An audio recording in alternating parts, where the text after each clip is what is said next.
Hello അസ്സലാമു അലൈക്കും guys. നമ്മൾ ഖത്തറിലെ ആദ്യ വെള്ളിയാഴ്ച ഞാൻ പള്ളിയിൽ പോകാൻ വേണ്ടി നിൽക്കുകയാണ്. ഇവിടുത്തെ പ്രത്യേകത എന്താണെന്ന് അറിയോ? നാട്ടിലത്തെ ടൈമും ഇവിടുത്തെ ടൈമും നമുക്ക് നല്ല ഡിഫറൻറ്റ് അനുഭവിക്കേണ്ട. കാരണം ഒരു ദിവസം കൂടി വന്നപ്പോൾ നാട്ടിലത്തെ സമയത്തിനനുസരിച്ച് ഞാൻ ഇവിടെ ഓരോ കാര്യങ്ങൾ നമ്മുടെ ഭക്ഷണമാണെന്നുണ്ടെങ്കിലും നമ്മുടെ ഓരോ കാര്യങ്ങളാണെന്നുണ്ടെങ്കിലും നാട്ടിലത്തെ ഇതിലേക്ക് മാറി വരാൻ പറ്റണില്ല കേട്ടോ. നാട്ടിൽ ഇതിലോട്ട് മാറി വരാം. കാരണം അവിടെ 2 മണിക്ക് പോസ്റ്റ് ആക്കും. എൻ്റെ വാച്ചിൽ നാട്ടിലത്തെ ടൈമും എൻ്റെ ഫോണിൽ ഇവിടുത്തെ ടൈമുമാണ്. അപ്പോൾ ഞാൻ ഫോണിലത്തെ ടൈം നോക്കി വീഡിയോ അപ്ലോഡ് ചെയ്യാമെന്ന് വിചാരിക്കുമ്പോൾ നാട്ടിൽ 4:30 മണി. അപ്പോൾ പിന്നെ ഞാൻ രാത്രിയാണ് അപ്ലോഡ് ചെയ്തത് ഇന്നലെ. അതേമാതിരി തന്നെ ഫുഡിൻ്റെ കാര്യമാണെങ്കിൽ രാവിലെയൊക്കെ നമുക്ക് നന്നായിട്ട് വിശക്കും. ഇവിടുത്തെ ഒരു 7 മണിയാകുമ്പോൾ. കാരണം നാട്ടിലത്തെ 11 മണി ആയിക്കണം. അപ്പോൾ ഒരു 2-2.5 മണിക്കൂർ ഡിഫറൻസ് ആണല്ലോ. അങ്ങനെയൊക്കെ. അപ്പോൾ എന്തായാലും നമുക്ക് പള്ളിയിൽ പോകും ഗൈസ്. അങ്ങനെ ഗൈസ്, എല്ലാ വെള്ളിയാഴ്ചയും നാട്ടിലെ പള്ളിക്കലല്ലേ കൂടുക. പ്രാവശ്യം നമ്മൾ ഖത്തറിലെ പള്ളിയിലാണ് കൂടുന്നത്. എന്തായാലും അതിനൊരു ഭാഗ്യമുണ്ട്. അപ്പോൾ എന്തായാലും കൂടെ സിനുവിൻ്റെ ഇച്ചാപ്പിയും ഉപ്പയുണ്ട്. നമ്മളിതാ കാണാൻ കേട്ടോ പള്ളി. പിന്നെ നാട്ടിലെ പോലെ നമുക്ക് റോഡ് അങ്ങനെ പെട്ടെന്ന് ക്രോസ് ചെയ്യാനൊന്നും പറ്റില്ല. സിഗ്നൽ കിട്ടിയതിന് ശേഷം മാത്രമേ ഇവിടെ റോഡ് ക്രോസ് ചെയ്യാൻ പറ്റുള്ളൂ. അല്ലെങ്കിൽ ആളെ ജീവൻ പോവും. എന്തായാലും പള്ളി ഇവിടുന്ന് കാണാൻ നല്ല രസമുണ്ട് കേട്ടോ. പിന്നെ നമുക്ക് വേണമെങ്കിൽ വണ്ടി കൊണ്ട് അപ്പുറത്ത് പോയിട്ട് പാർക്ക് ചെയ്യാം. പക്ഷെ എന്താ വെച്ചാൽ അത്രയും ദൂരം നമ്മൾ കുറേ ഇങ്ങനെ കറങ്ങേണ്ടി വരും. റോഡ് അത്രയും ലോങ്ങിലാണ് കിടക്കുന്നത്. അപ്പോൾ എന്തായാലും നടന്നു പോകാമെന്ന് വിചാരിച്ച് നടന്നു പോവാണ്. നമ്മളൊരു മക്കത്തെയും മദീനത്തെയൊക്കെ പള്ളിയുടെ പോലെ തന്നെ ഫുള്ള് ഉമ്മറൊക്കെ ടൈലൊക്കെ ഇട്ട് സെറ്റാണ് കേട്ടോ. ഉള്ളിൽ കയറിയപ്പോൾ ഒരു കൊട്ടാരത്തിൻ്റെ ഒരു ഫീലായിരുന്നു. ഞാൻ എന്തായാലും ഉള്ളിലത്തെ വീഡിയോസൊന്നും കൂടുതൽ എടുക്കുന്നില്ല. പിന്നെ നാട്ടിലെ പോലെ കേട്ടോ, എല്ലാ രാജ്യത്തു നിന്നുള്ള ആൾക്കാരുണ്ട്. ഫുള്ള് AC ഓണാണ്, നല്ല തണുപ്പും. ഞാനൊക്കെ ഇങ്ങനെ നോക്കി ഇങ്ങനെ നിൽക്കണം. എനിക്കൊന്ന് പള്ളിയുടെ ഈ സൗന്ദര്യം കണ്ടിട്ട് ഞാൻ അങ്ങനെ കുറച്ച് നേരം ഇങ്ങനെ നോക്കി നിന്നു കേട്ടോ. അങ്ങനെ പള്ളിയൊക്കെ പിരിഞ്ഞ് പുറത്തിറങ്ങി കേട്ടോ. പുറത്തിറങ്ങിയ ഡോറിൻ്റെ മാറിപ്പോയി. കാരണം ഈ പള്ളിക്ക് ചുറ്റും 4 പുറം ഡോറാവുകൊണ്ട് ഏത് പുറത്താണ് ഞാൻ ചെരുപ്പ് വെച്ചെന്നുള്ളൊരു ഐഡിയ എനിക്ക് ഉണ്ടായിരുന്നില്ല. ഇവരും എന്നെ കുറേ നേരം കാത്തുനിന്ന് അങ്ങനെ ഒടുവിൽ കണ്ടുമുട്ടി കേട്ടോ. അങ്ങനെ നേരെ വന്നിട്ട് നമ്മൾ ഫുഡാട്ടോ കഴിച്ചത്. എന്തായാലും നാട്ടിലെ ഫുഡ് തന്നെ സെറ്റ് ചെയ്തിട്ടുണ്ട് കേട്ടോ. സിനുവിൻ്റെ ഉമ്മ നല്ല കുമ്പളങ്ങ കൂട്ടാനും പിന്നെ ബീഫും പിന്നെ നാടൻ കോഴിയും പിന്നെ അതുപോലെ തന്നെ ചിക്കൻ്റെ കറിയും പിന്നെ കുറുക്കും പിന്നെ നമ്മുടെ നാട്ടിൽ നിന്ന് കൊടുക്കുന്ന പപ്പടവും ചീനമുളകും. മൊത്തത്തിൽ എന്തായാലും ഒരു അടിപൊളി ഫുഡ് തന്നെയായിരുന്നു കേട്ടോ. റേഷൻ കടത്തെ അരി കൊടുത്താൽ എന്തായാലും കാര്യമായി. അല്ല, റേഷൻ കടത്തെ അരിയിൽ വെച്ച് അടിപൊളിയായിരുന്നു. നാട്ടിലത്തെ അതേ ഫുഡായിരുന്നു. അപ്പോൾ എന്തായാലും ഇവിടെ കുക്കൊക്കെ സിനുവിൻ്റെ ഉമ്മ തന്നെയാണ്. അല്ലേ കുട്ടിയുടെ മേത്ത് പോയല്ലേ. അങ്ങനെ ഫുഡൊക്കെ കഴിച്ച് ഇനി ഈവനിങ്ങിൽ നമ്മൾ എവിടേക്കാണ് പോണ്? മണൽ മരുഭൂമിക്കോ ഒരു കൊണ്ടോടത്തൂടെ ഒക്കെ പോകും. അവൾ പറയുന്നത് ഫുള്ള് ഞങ്ങളുടെ ചിലവാണ്. ഞങ്ങൾ എങ്ങോട്ട് കൊണ്ടുപോകണമെന്ന് വെച്ചാൽ ഞങ്ങളുടെ പിന്നാലെ നിങ്ങൾ വരിക, മുണ്ടാതെ പോരുക. അതേമാതിരി ഓളോട് ചോദിക്കണം ഇപ്പം എങ്ങോട്ടാ പോകണമെന്നൊക്കെ ഓളോട് ചോദിക്കണം അല്ലേ ആലൻ മോനെ. അങ്ങനെ പിന്നെ ഞാൻ പറഞ്ഞു നാട്ടിൽ നിന്ന് ഇപ്പോൾ നാടൻ കോഴി എന്ന് പറഞ്ഞല്ലേ, അത് അവരെ വല്യമ്മ കൊടുത്തു വിട്ടാണ് കേട്ടോ. അതാണ് വല്യമ്മമാരും ഉമ്മാരും ഭാര്യമാരും ഉള്ള മാറ്റം. ഭാര്യമാർ കൊടുത്തു വിടും, കോഴിയെ കൊടുത്തു വിടുള്ളൂ. ഉമ്മമാരെന്താക്കും, അത് നാടൻ കോഴിയാക്കും. കാരണം എൻ്റെ കുട്ടി തിന്നണൊന്നുമ്പാടെ നല്ല തിന്നോട്ടെ എന്ന് വിചാരിക്കും. ഭാര്യമാർ ഈ ചങ്ങ എന്താ വെച്ചാൽ തിന്നോട്ടെ എന്ന് വിചാരിക്കും അല്ലേ.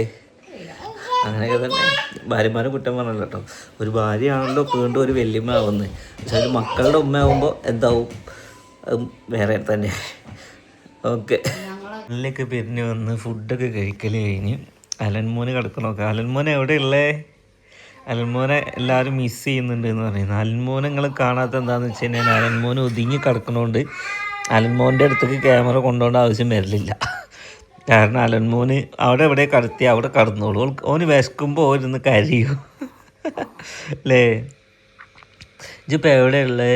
ഖത്തറിൽ. ഇജ് വലുതാവുമ്പോൾ എനിക്കിതിലെ വീഡിയോ ഒക്കെ ഇരുന്ന് കാണാം. അബ്ബ ഖത്തറിൽ പോയതാണെന്ന് പറഞ്ഞ് കാണിച്ചു കൊടുക്കുക. അബ്ബക്ക് ഇങ്ങനെ കാണിച്ചു തരാൻ ഒരു വീഡിയോ പോലും ഉണ്ടായിരുന്നില്ല. പക്ഷെ അണക്ക് കാണിച്ചു കൊടുക്കാം, മനസ്സിലായില്ലേ. ഇനി ഞാൻ പെണ്ണുങ്ങളെ ഞാൻ കുറ്റം പറഞ്ഞിട്ടില്ല. ഈ തട്ടിടാത്തോണ്ടാണ് ഞാൻ ക്യാമറ ഒക്കെ കാണിച്ചു തന്നിരുന്നു. ഇന്നലെ നമുക്ക് ഫ്ലൈറ്റിൽ ഈ ആദ്യം പോയിരുന്നത് 3 ലേഡീസിൻ്റെ അടുത്താണ്. ആരെങ്കിലും അണക്ക് നീച്ചെന്നോ അല്ലെങ്കിൽ മോനെ ഇവിടെ ഇരുന്നോ എന്ന് പറഞ്ഞോ? നേരെ മറിച്ച് ഞാൻ പോയിരുന്നത് ആണുങ്ങളുടെ ഇടയിലാണ്. അതിലെന്താ പറഞ്ഞേ, എടാ എൻ്റെ ഭാര്യ ഇവിടെ കൊടുന്നിരുത്തിക്കോ. അതായത് ഓൽക്കടങ്ങാറ് മനസ്സിലാവും. അതില് ആരാണെങ്കിലും നീച്ചറിലില്ല അല്ലേ. കണ്ടോ ഒറ്റ കൂട്ടി.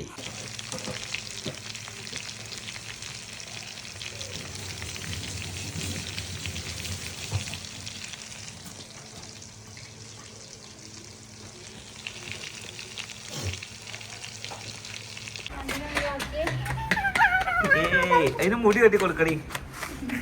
ഇവിടെ എന്താന്ന് വെച്ച് കഴിഞ്ഞാൽ കൈ പുറത്തേക്ക് പോകില്ല. ഷട്ടർ ഇട്ട് കഴിഞ്ഞ് കഴിഞ്ഞാൽ കണ്ടോ, ആ ഷട്ടർ തുറന്നിട്ട് വേണം പുറത്തേക്ക് പോകാൻ.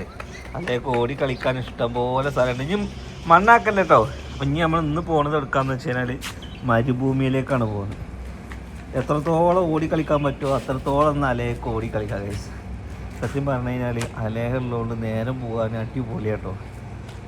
ഈ ഒരു പ്രായത്തിലുള്ള ഈ ഒരു കുറുമ്പുണ്ടല്ലോ, ഇത് കണ്ട് നമ്മൾ കുറേ ചീത്ത പറയുമെങ്കിലും അതിനെ കുറ്റം പറയുമെങ്കിലും അതിൻ്റെ കളിയും ചിരിയിലൂടെയാണ് ഇപ്പം എൻ്റെ ജീവിതം തന്നെ ഞാൻ ആസ്വദിച്ച് കടന്നു പോകുന്നത്. എന്നിട്ട് വായോ.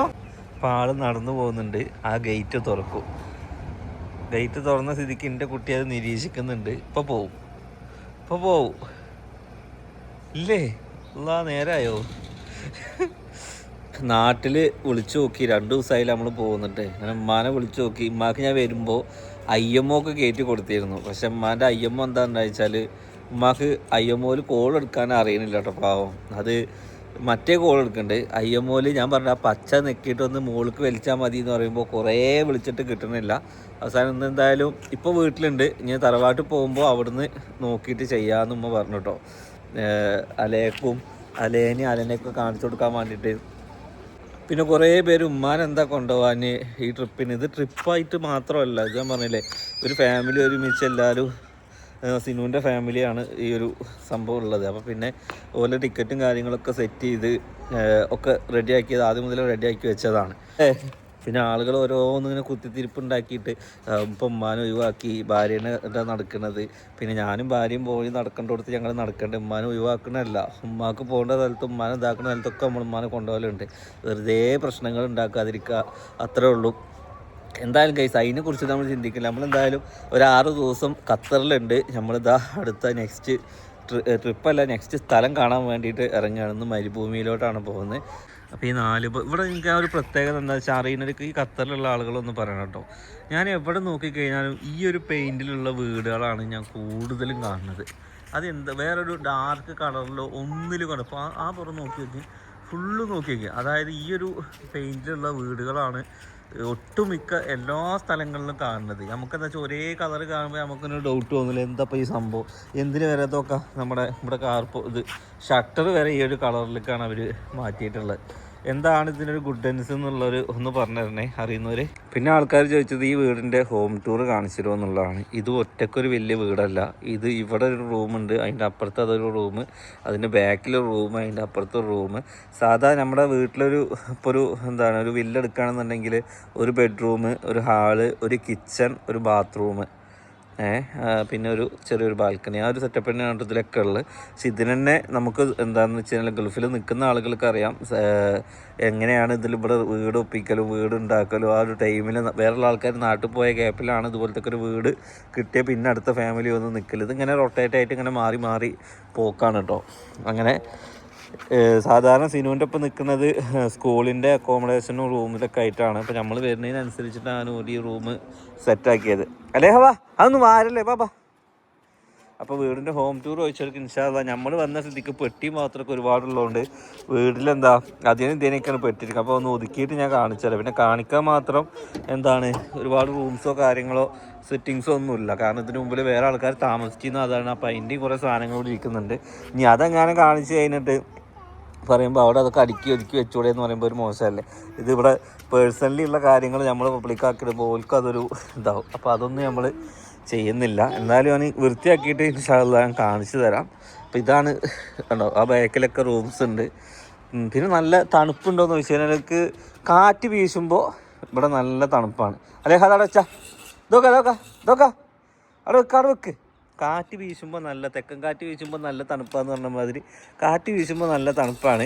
പള്ളിക്കൊക്കെ പോകുമ്പോൾ ഒരു സൈഡ് തണുപ്പും ഒരു സൈഡ് കാറ്റ് വീശുന്ന സൈഡ് തണുപ്പും മറ്റേ സൈഡ് നല്ല വെയിലും ഒരു പ്രത്യേക ഒരു കാലാവസ്ഥയായിരുന്നു കേട്ടോ. അത്രയുള്ള വിശേഷങ്ങളും കാര്യങ്ങളൊക്കെ നിങ്ങൾ കണ്ടു വന്നുകൊണ്ടിരിക്കുകയാണ്. ഒരുപാട് കാഴ്ചകൾ കാണിച്ചു തരാനുണ്ട്.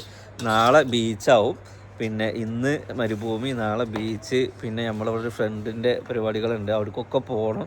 ഒരുപാട് ആൾക്കാർ മീറ്റ് ചെയ്യാന്നൊക്കെ പറഞ്ഞായിരുന്നു. ചിലപ്പോൾ നടക്കും ചിലപ്പോൾ നടക്കൂല. കാരണം ഓരോ ദിവസം ഇപ്പോൾ ഇന്നലെ വന്നത് ഇപ്പോൾ ഒരു ദിവസം കഴിഞ്ഞു, 2ാം തീയതി ഇനി തിരിച്ച് നാട്ടിൽ പോകണം.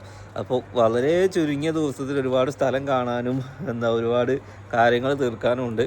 ഇൻഷാ അല്ലാഹ് ഇനി നമുക്ക് കുറച്ച് ദിവസം കൂടുതൽ നിൽക്കുന്ന രീതിക്ക് നമുക്ക് വരണം. ഒന്നാമത് നമ്മുടെ നാട്ടിലെ ഇപ്പോൾ ഓൾറെഡി ഒരു ഷോപ്പ് ഇപ്പോൾ ഓപ്പൺ ആയിട്ടേ ഉള്ളൂ. അപ്പോൾ അതിൻ്റെ തിരക്കും പിന്നെ ഇനി വരുന്ന വീക്കെൻഡിലെ തിരക്കുകളും നാട്ടിൽ കുറേ പരിപാടികളും പ്രോഗ്രാമുകളും ഒക്കെ പെൻഡിങ് ആണ്. എന്തായാലും ഇൻഷാ അല്ലാ ആ ഒരു ഗ്യാപ്പ് ഇങ്ങനെ ഫാമിലി ആയിട്ടൊക്കെ ഇങ്ങനെ എൻജോയ് ചെയ്യാൻ പറ്റുക, പിന്നെ അതേമാതിരി സിനുവിൻ്റെ ഉപ്പ ജോലി ചെയ്യുന്ന സ്ഥലവും കാര്യങ്ങളൊക്കെ കാണാൻ പറ്റുക, അതൊക്കെ ഒരു രസമല്ലേ. എപ്പോഴും പൈസ ഉണ്ടാക്കുക ഓടി നടക്കുക എന്നുള്ള ചിന്ത മാത്രമല്ല, ഇതൊക്കെ ജീവിതത്തിൽ കാണേണ്ട ഓരോ സംഭവങ്ങളാണ്. പിന്നെ പ്രവാസിമാരെ ഞാൻ ജീവിതം കാണിക്കാൻ വേണ്ടി പണ്ട് ഞാൻ ദുബായി പോയ ആളാണ്. അതൊന്നും എനിക്ക് ഏകദേശം മനസ്സിലായ കാര്യമാണ്. പ്രവാസികളുടെ ജീവിതം എന്താണെന്നുള്ളതും കഷ്ടപ്പാട് എന്താണെന്നുള്ളതും എല്ലാം നമ്മൾ കണ്ടറിഞ്ഞ ആളാണ്. പിന്നെ നിങ്ങളോടൊന്നും പറയേണ്ട ആവശ്യമില്ല. നിങ്ങളുടെയൊക്കെ വീട്ടിൽ ഏതെങ്കിലും ഒരാൾ പ്രവാസിയാവും, ഒന്നില്ലെങ്കിൽ ഭർത്താവും അല്ലെങ്കിൽ മക്കളാവും.